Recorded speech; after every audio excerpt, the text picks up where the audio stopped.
The final touches on any landscape includes the application of mulch.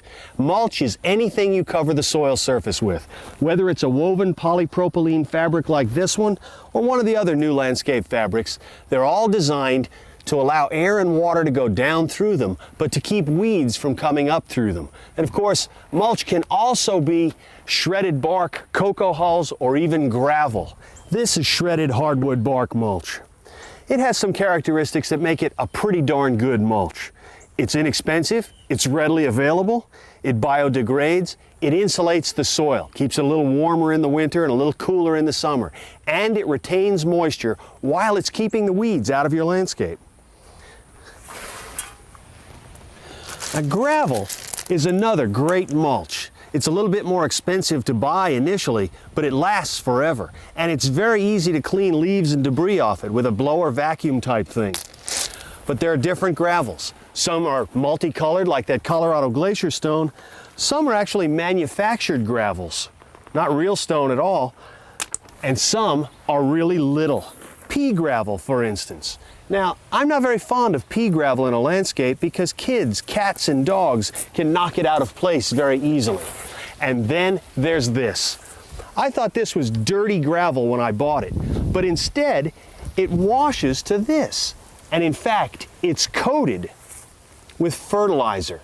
So we put this muddy looking gravel into the landscape and it washes up to look like this. And of course, when it washes, it also fertilizes your plant.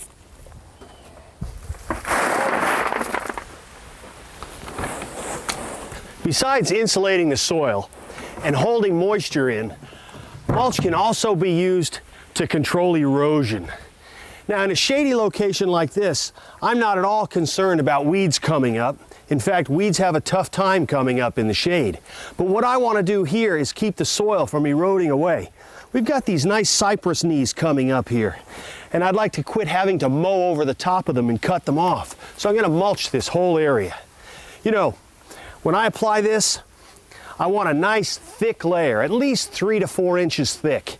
And it'll actually serve as a pathway through this gate behind me and keep this area from being muddy, keep it from eroding.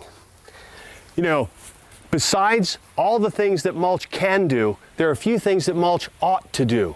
Mulch ought to be cheap and readily available. It ought to look pretty. It ought not to harbor pests or smell bad, and it certainly ought not to float, blow, or burn. I don't want it to harbor diseases either. In short, the perfect mulch doesn't exist. But let me show you a mulch and a mulch application that you may not have thought of before. This is rubber dust, and it's a byproduct of the tire recapping industry.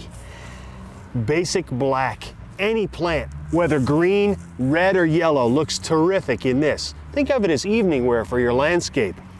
But this mulch is so difficult to get that I really can't get enough to do a landscape.